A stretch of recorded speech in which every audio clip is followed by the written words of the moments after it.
요즘 한반도 상황을 어떻게 생각하십니까? 한반도를 둘러싼 열강들의 권력 다툼을 어떻게 해석하시고 계십니까? 우리나라를 놓고 볼 때 안보가 튼튼하고 경제가 발전하고 교육에 희망이 있습니까? 안보는 흔들리고 경제는 나빠지고 교육은 망가지고 있지 않습니까? 이 한반도와 한반도 주변의 권력 다툼, 이것을 놓고 하나님은 어떻게 보시고 어떻게 해석하실까요?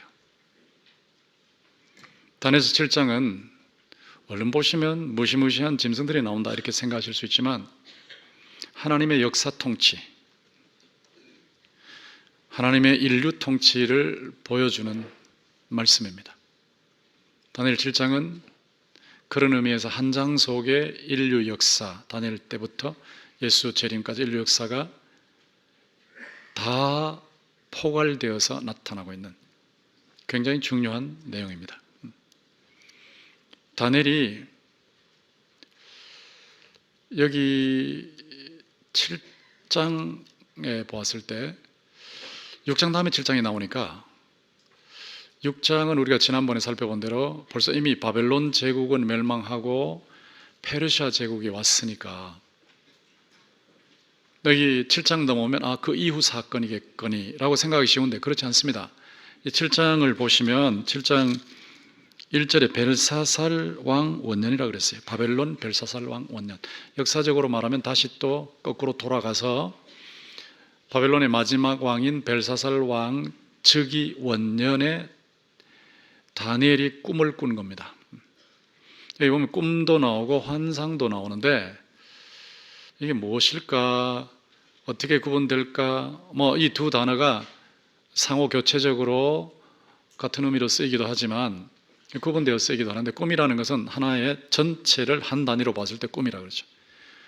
그리고 환상이라는 것은 꿈속의 장면들이 여러 장면들이 이렇게 연결되어 나타나지 않습니까? 그 장면마다 나타나는 그거를 한 장면 한 장면을 환상이라고 하고 또 한 장면 속에 머리로 그릴 수 있는 상이 있죠. 심상, 이미지들이 들어있어요. 이미지들이 환상을 이루고 환상이 여러 개 합쳐서 꿈을 이루는 건데 다니엘이 벨사살 왕 원년에 꿈을 꾸었는데 그 꿈이 대단한 꿈이었습니다.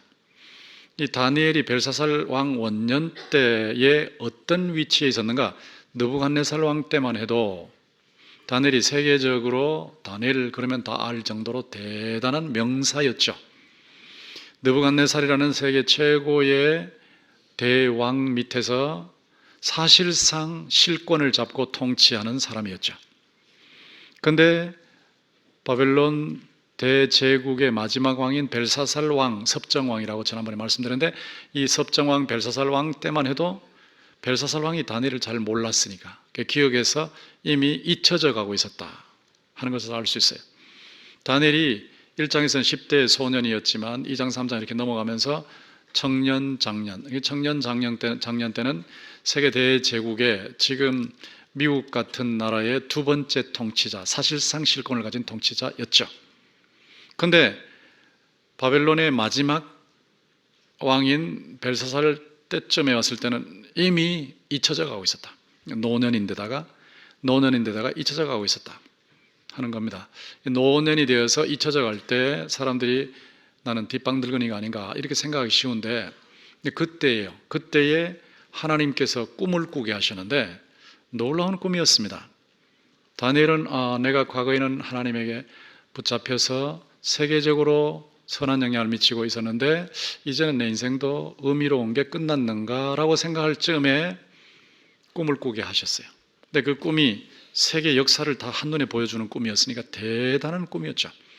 이 다니엘이 이런 꿈을 꾸고 그 다음에 우리가 지난번에 본 대로 바벨론 때도 그랬지만 바벨론 이후 페르시아에도 대단한 권력자로 또 영향을 미치지 않습니까? 그런데 이 바벨론 왕국의 마지막 왕인 벨사살 왕 때 다니엘이 꿈을 꿔서 세계 역사를 한눈에 볼 수가 있었다 하는 겁니다. 근데 이 꿈을 하나님께서 주실 때 역사를 한눈에 이렇게 볼 수 있는 큰 그림을 주셨어요. 빅 픽처.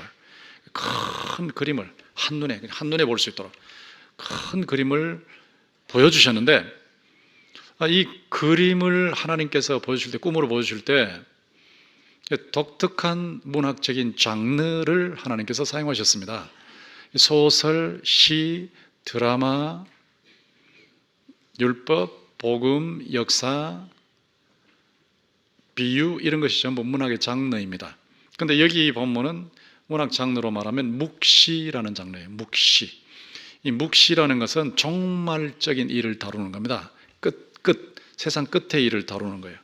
그리고 악의 세력과 악한 세력과 선한 세력이 막 부딪히는 모습을 다루고 있어요. 그리고 상징들을 엄청 많이 씁니다. 상징. 여기 짐승들이 거의 상징으로 나오는, 뭘 다른 걸 상징하거든. 상징을 쓰는데 이 상징이 과감한 상징이에요.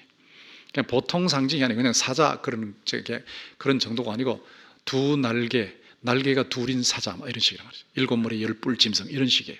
그러니까 과감한 그런 상징들이 동원되어서 뭔가 깊은 뜻을 평생 잊지 못할 방식으로 새겨놓는 방법, 그게 묵시입니다. 이 다니엘 1장에서 6장까지는 역사고 7장부터 12장까지는 묵시입니다. 비전, 미래 비전인데, 다니엘은 그런 의미에서, 다니엘서는 그런 의미에서 구약의 계시록이에요. 구약의 묵시록. 신약의 묵시록은 요한계시록이죠. 그렇게 되어 있는데, 여기 7장이 8장부터 12장까지의 비전의 총론입니다. 총론. 그러니까 7장은 전체를 보여주고 8장부터는 부분을 보여준다. 굉장히 중요한 것을 보여주는데, 이 7장을 보시면 여러분이 읽으시면서 느끼셨겠지만 짐승들이 나옵니다. 짐승들의 모습이 첫째, 둘째, 셋째, 넷째로 해서 나오는데, 첫째 짐승이 4절에 나오죠. 첫째는 사자 같다 그랬죠. 사자 같은 짐승인데 독수리의 날개들이 달려있다. 날개들, 두 날개 달린, 독수리 두 날개 달린 사자. 생각만 해도 끔찍하지 않습니까? 그런데 날개가 뽑혔다. 땅에서 들려서 사람처럼 두 발로 서게 함을 받았고 사람의 마음을 받았다. 자, 이건 무엇을 상징하느냐라고 할 때, 자천해에서 보면 17절에 보면 그 네 큰 짐승은 세상에 일어날 네 왕이라 그랬어요. 왕. 그 짐승이 왕을 상징하는 거다. 근데 넷째 짐승은 열 뿔, 또 거기 열 왕이 나오고 하니까 그냥 한 왕만을 말하는 게 아니고 여러 왕들로 구성된 그런 왕국, 제국을 말하는 거예요. 그래서 첫째 이 짐승은 바벨론 제국을 상징하는 겁니다. 2장으로 돌아가서 보면 2장에서는 거대한 인간상이 느부갓네살 왕의 꿈으로 나타났죠. 여긴 지금 다니엘의 꿈이지만 그 인간상, 거대한 인간상의 머리 부분이 황금이었죠. 황금. 그 황금머리 부분이 바벨론입니다. 바벨론. 느부갓네살의 바벨론. 여기서는 사자 같은 독수리 날개 있는 짐승으로 나타나지 않습니까? 이게 BC 605년부터 539년까지 세계를 제패했던 바벨론 제국이에요. 둘째를 보십시오. 5절에 보면 둘째 짐승은 곰과 같다 그랬죠. 곰과 같은데 느린 거예요. 굉장히 느린데 무서워요. 곰과 같은데 몸 한쪽을 이렇게 들고 일어서는데 입에 이 사이에 갈빗대 셋이 있다. 저 갈빗대 셋이 어느 정도로 제국 왕국들을 차지했냐면 바벨론도 차지를 했고, 바벨론, 그리고 리디아라는 데도 차지했고, 그러니까 갈빗대 세 개를 말할 정도로 그렇게 큰 제국들, 왕국들을 차지했던 그런 큰 중동 쪽에도 차지하고, 이렇게 그래서 갈빗대 세 개가 들어있고, 그리고 그것에게 말하는 자들이 있어서 이르기를 일어나서 많은 고기를 먹어라. 그러니까 다니엘에게 들리는 건 많은 고기 먹어 하는 거 보니까 막 세 개를 막 이리저리 다니면서 삼키고 뜯어먹고 찢고 하는 거예요. 그런 모습인데, 저 두 번째 나라가 2장에 나와 있을 때는 페르시아입니다. 페르시아, 메데 바사. 2장에 은과 같은, 이 가슴과 두 팔 은과 같은 부분, 이게 2장에 나와 있는 페르시아, 메데 페르시아를 말하는데 세 개를 다 제패를 했죠. 천천히 갔지만 제패를 한 그런 왕국이고, 셋째 왕국을 보면 그 다음 6절에 보시면 또 다른 짐승이 나오는데 표범과 같아요. 표범은 굉장히 빠르지 않습니까? 굉장히 빠릅니다. 굉장히 빠르게 점령을 하는데 등에는 새의 날개가 4개가 있고 머리가 4개 있어요. 한번 상상해보세요. 얼마나 끔찍합니까? 머리 4개에 날개 4개다. 이거 막 끔찍하지 않습니까? 그러니까 무시무시한 심상, 무시무시한 상징을 동원해서 다시는 잊어버리지 않도록 진리를 새기는 방법, 이 묵시의 방법이라는 걸 금방 알 수가 있는데, 머리 넷이 있는데 권세를 받았다. 그런데 표범과 같다는 것은 굉장히 빠르게 점령한다. 그런데 2장으로 돌아가면 여기 배 부분, 동 부분, 배와 넓적다리 부분이 동으로 된, 구리로 된 그 부분을 말하는 건데 헬라 제국입니다. 그리스 제국. 그리스 제국이, 헬라 제국이 알렉산더 대제 때에 세계를 제패했습니다. 알렉산더가 23살 때 권력을 장악해서 33살 때는 저기 인도, 오른쪽으로 오시면 인도의 겐지스 강까지 갔으니까 11년 만에 세계를 제패했으니까 막 굉장히 빠르게 했죠. 그래서 표범 같다, 표범. 그리고 여기에 머리 넷, 날개 넷, 그런데 날개 넷이라는 건 빨리 점령한다는 뜻이고, 머리 넷이라는 것은 그 알렉산더 대제가 겐지스 강까지 와서 이젠 더 이상 점령할 데가 없구나, 저 강 너머까지 갈까 그러니까 부하들이 그만 갑시다 이제 지쳤습니다. 그래서 거기서 스톱을 하고, 제가 지난주에 말씀드린 대로 바벨론 시에 와서 술 실컷 먹고, 이게 이겼다고 실컷 먹고 나서 죽었거든요. 그러니까 10여 년 만에 세계 제패하고 그 다음 죽은 겁니다.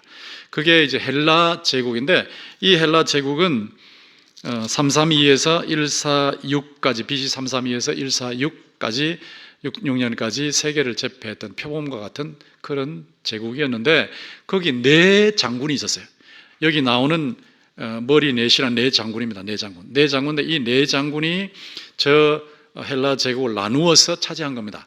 근데 이집트 쪽은 톨레미라는 장군이 차지했기 때문에 톨레미 왕국이 된 것이고, 이 이스라엘 위에 그 시리아 쪽은 셀루쿠스 장군이 차지했으니까 실루시드 왕조가 된 거예요. 그렇게 해서 4군데를 나누어서 차지하게 된 게 이게 셋째 짐승입니다. 그 다음에 넷째로 넘어가면 7절에 보시면 밤 환상 가운데 그 다음에 환상이라 그랬죠. 또 장면이 넘어가는 거예요. 본 넷째 짐승은 무섭고 놀라우며 또 매우 강하며 또 새로 된 큰 이가 있다 그랬죠. 이 넷째 짐승은 이름이 없어요. 사자도 아니고 곰도 아니고 표범도 아니에요. 이름이 없어요. 그런데 너무 무시무시해요. 이름을 붙이지도 못할 정도로 무시무시하고 어마어마한, 그러니까 공포심을 유발하고 아주 큰 짐승이에요. 근데 이 짐승이 얼마나 대단한지 하면, 발로 나머지를 먹고 부셔뜨리고 발로 밟고, 그 다음에 모든 전에 나온 짐승과 다르다고, 뿔이 10개가 있다. 10개. 제가 아마 그림 그린 사람도 힘들었을 거예요. 뿔 10개가 있고 10개. 뿔 10개를 그려야 되니까. 그 다음에 작은 뿔이 또 나왔다. 작은 뿔이 나오는데 사람의 눈 같은 눈들이 있고, 입에 입이 있어서 큰 말을 한다. 막 거대한 말을 한다. 거대한 말. 그래서 저 4번째 왕국, BC 146년부터 언제까지냐 하는 것은 학자들에 따라 다르기 때문에 더 이상 말하지 않습니다.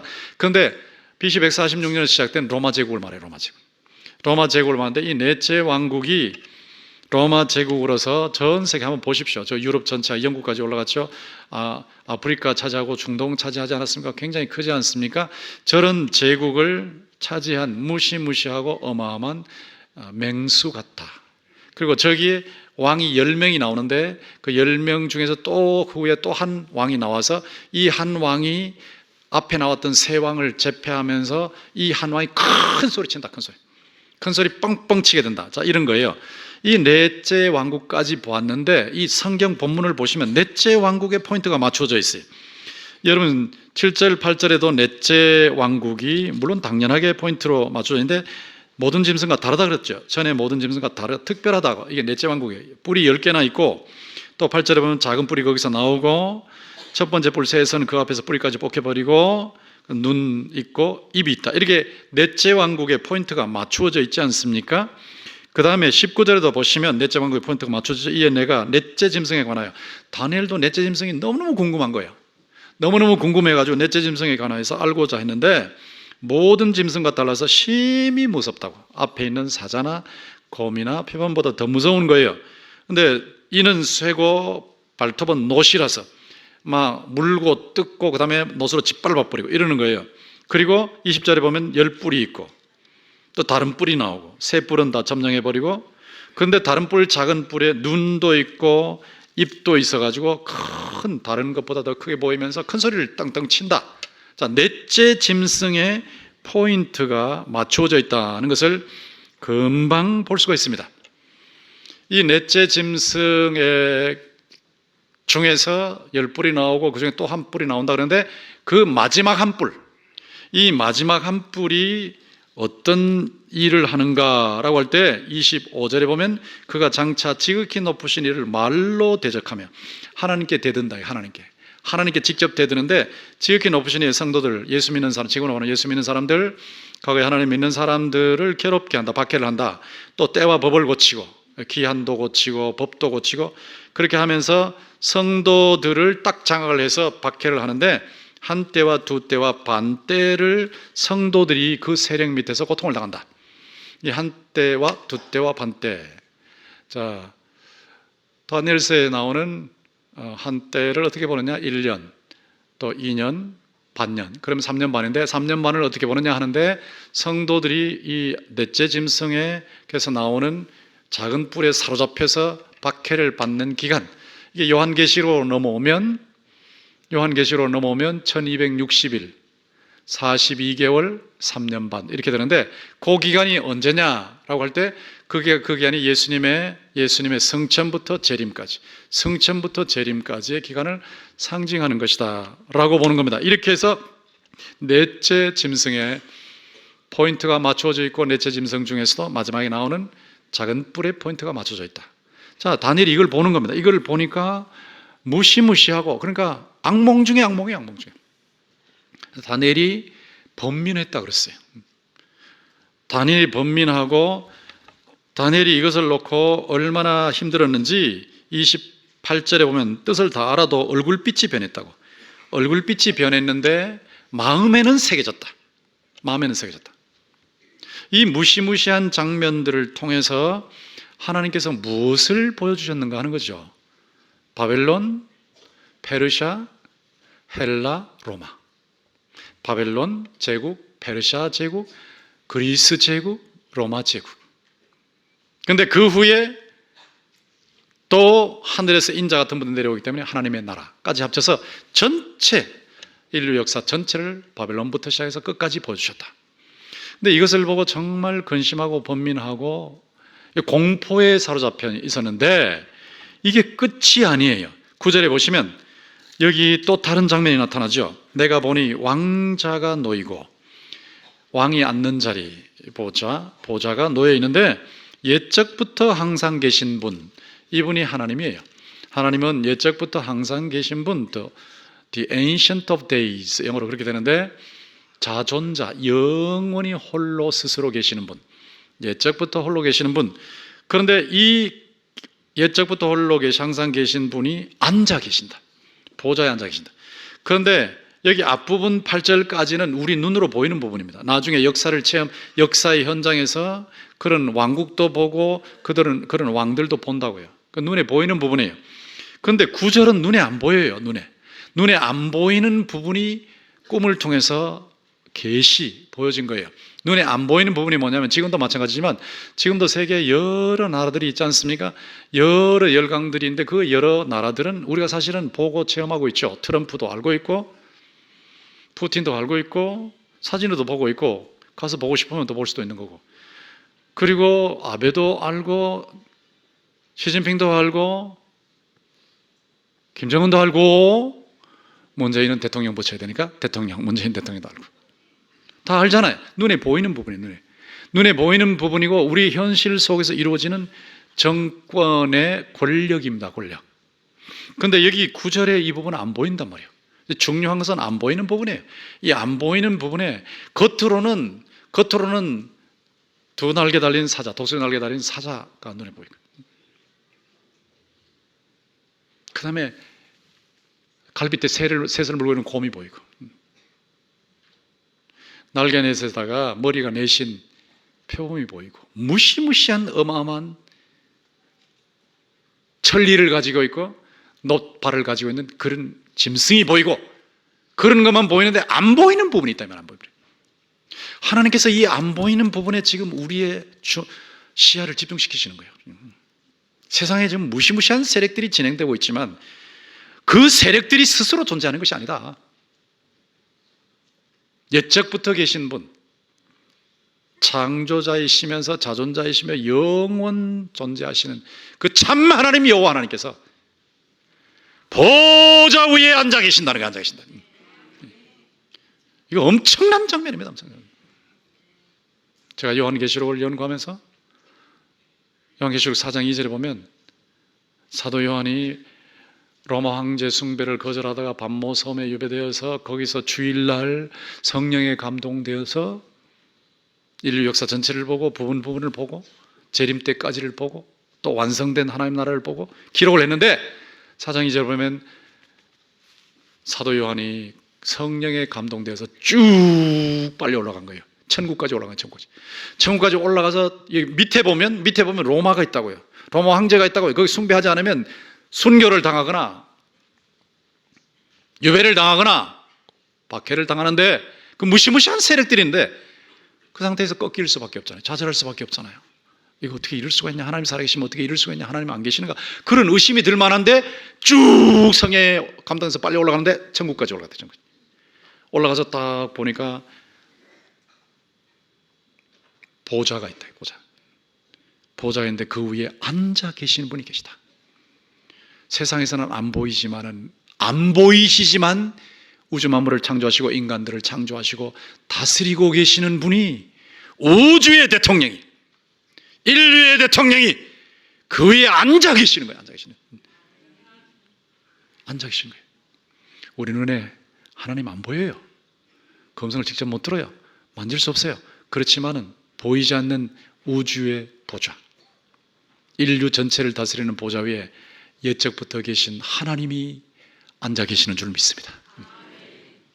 이걸 놓치면 신앙이 없어져 버린단 말이에요. 이걸 놓치면. 근데 앉아 계신 분의 모습이 어떠냐? 거기 보시면, 구절에 보시면 머리털, 옷은 눈같이 희고 머리털은 양털같이 깨끗하다. 이게 흰색, 이게 뭘까? 양털, 이게 뭘까? 순수함, 깨끗함, 거룩함, 죄가 없다. 전혀 오염되지 않았다. 앞에 나오는 모든 왕국의 왕들, 느부갓네살이고 다리오고 모든 왕들, 로마의 황제들이고 알렉산더고 전부 오염되어 있는 거예요. 전부 욕심이 많은 거예요. 사람이 짐승 같아? 저게 사람이야? 짐승이야? 귀신이야? 하는 탄식을 유발하는 사람들이에요. 그런 사람들이 다 오염되어 있어요. 그런데 여기 보좌에 앉으신 분은 깨끗한 분이에요. 죄가 전혀 없는 분이에요. 오염이 전혀 없는 분이에요. 그리고 그의 보좌는 불꽃이에요. 불꽃이고 그의 바퀴는 타오르는 불이요. 그리고 불이 강처럼 막 흘러나와요. 근데 그 밑에 보면 섬기는 자들이 천천히며 만만이다. 막 무수한 존재들이, 천사들과 사람들이 섬기고 있는데 심판을 베푸는 책들이 놓여있다. 심판을 베푸는 책들. 심판서적. 거기에 따라 심판을 하신 분, 여기 불은 심판을 상징해요. 심판. 순수하신 분이, 죄가 없으신 분이, 완벽하게 의로우신 분이, 아무런 억울함도 행하시지 않는 분이, 공정하신 분이 심판을 하신단 말입니다. 이 세상의 왕국들 전체를 놓고 심판하시는 분이시다. 다니엘이 지금 이 장면을 보는 겁니다. 이 장면. 그런데 여기에 앉아 계신 분만 계시는 게 아니고요. 13절로 와보세요. 13절, 내가 또 밤 환상 중에 보니 인자 같은 이. 대조되지요. 짐승하고 인자가 얼마나 대조됩니까? 인자는 바르, 아람어로 바르 에나시, 사람의 아들. 이 사람의 아들이란 말은, 사람의 아들은 사람이잖아요. 사람의 아들 사람이죠. 하나님의 아들은 하나님이고, 그러니까 사람의 아들은 사람이요. 사람이란 뜻이요. 사람 같은 분이 내려오신다. 하늘의 구름을 타고. 13절 보세요. 하늘 구름을 타고 옛적부터 계신 이에게 나아간다. 그리고 나중에 그분이 내려오시는데, 이 사람 같은 분, 인자 같은 분, 누구냐? 마태복음 26장에 보면 63절과 64절에 보면 대제사장이 예수님을 신문할 때, 네가 정말 메시아 맞아? 네가 정말 그리스도 맞아? 그러니까 당신이 말씀하셨습니다. 그러니까 당신 말이 맞습니다. 라고 하면서 인자가 하늘 구름을 타고 내려오는 것을 볼 겁니다. 예수님이 나는 인자입니다. 인자. 사람의 아들. 이 다니엘 7장 13절 14절 하면 내가 그 인자입니다. 그 인자. 근데 구름을 타고 내려오는 걸 볼 겁니다. 지금 내가 이 십자가를 앞에 놓고 여기서 취조를 당하고 신문을 당하고 유대 권력과 로마 권력 앞에 꼼짝을 못하니까 아무것도 아닌 존재로 보이냐고. 아니라고. 나는 하나님의 아들이라고. 예수님 말씀. 나는 하나님의 아들이라고. 인자라고. 하늘 구름을 타고 내려온다고. 그래서 만민을 심판하게 된다고. 그리고 그것은 끝이 아니고 거기 14절은 그에게 권세와 영광과 나라를 주고 모든 백성과 나라들과 다른 언어를 말하는 모든 자들이 그를 섬기게 하셨으니 그의 권세는 소멸되지 아니하며 영원한 권세여 그의 나라는 멸망하지 아니할 것이니라. 바벨론도 멸망하고 왔다 가고 대단한 나라인데 뭐 정권 잡은 사람들이 뭐 20년 한다 50년 한다 뭐 전 정권이든 현 정권이든 상관없어요. 다 지나가는 거예요. 다 지나가는 거예요. 왔다가 가는 거예요. 왔다가 가는 거예요. 왔다가 가는 거예요. 바벨론도 왔다 가는 거예요. 페르시아도 왔다 가는 거예요. 헬라도 왔다 가는 거예요. 로마도 왔다 가는 거예요. 다 왔다 가요. 하나님께서 권력을 주셔서 잡은 것이고 하나님께서 권력을 뺏으시면 끝나는 거예요. 끝나는 거예요. 다 그렇게 지나가요.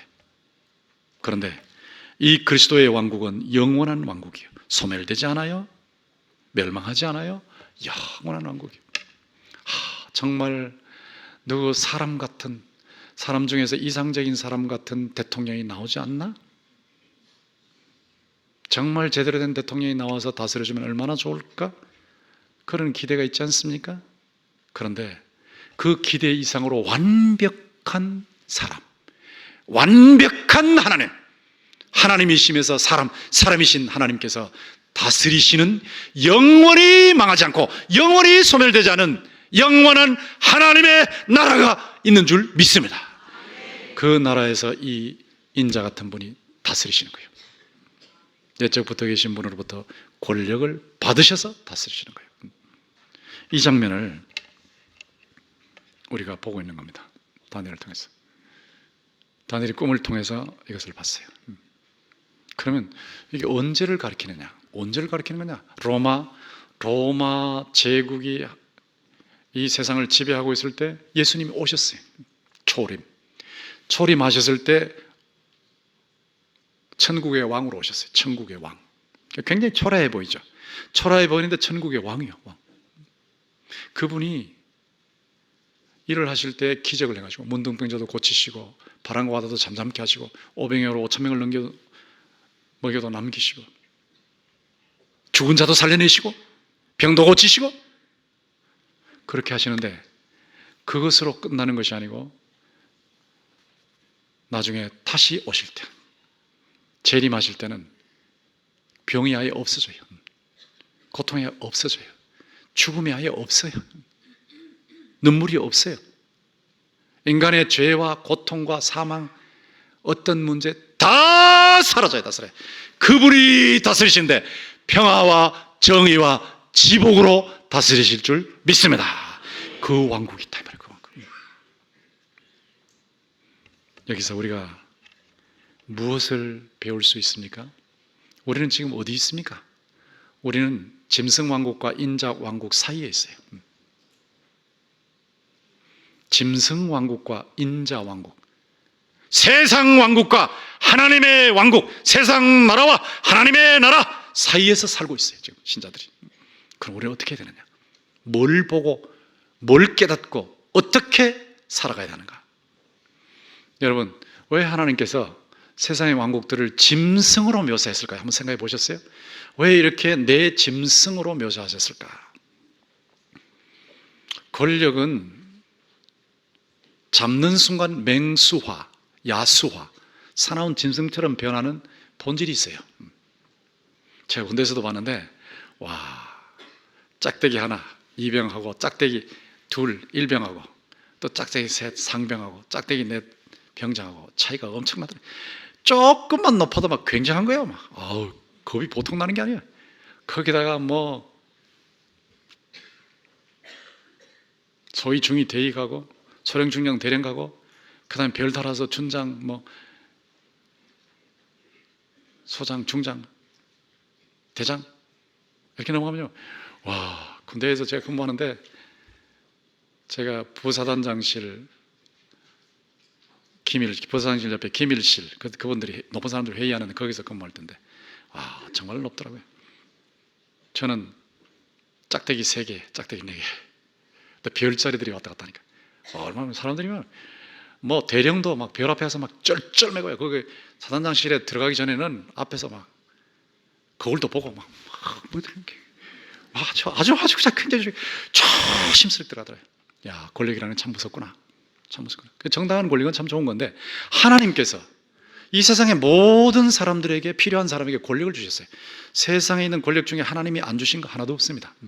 로마서 13장에 보면 모든 권력은 하나님으로부터 오는 거라고 했어요. 다 하나님이 주셨단 말이에요. 지금 대통령이 전부 하나님에게 부여받은 권력을 가지고 있단 말이에요. 그 권력 가지고 뭐 해야 되느냐? 그 권력 가지고 정의를 시행해야 돼요. 정의. 억울한 사람이 없도록 해야 돼요. 누가 독점을 하지 못하게 만들어야 돼요. 억울한 게 없도록 만들어야 돼요. 재판이 굽게 하면 안 돼요. 재판이 굽은 게 없도록 해야 돼요. 권선징악. 선한 것은 보상을 해주고 악한 것은 처벌을 해줘야 돼요. 칼의 권세를 가지고, 법과 제도라는 칼의 권세를 가지고 바로 잡아줘서 세상이 지옥 같지 않도록, 세상이 짐승들이 사는 곳이 아니도록, 사람이 살만한 곳이 되도록 만드시는 것, 그게 하나님의 뜻입니다. 역사를 봐도 자기 중심으로 보지 말고, 자기 당파 중심으로 보지 말고 정확하게 보고, 건국 어떻게 볼 것이냐 정확하게, 5.18 어떻게 볼 것이냐 정확하게, 사실대로, 유공자도 정확하게 사실대로, 엉뚱한 사람 집어넣지 말고.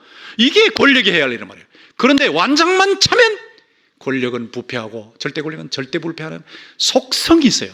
야수와 맹수와. 짐승 넷을 한번 보십시오.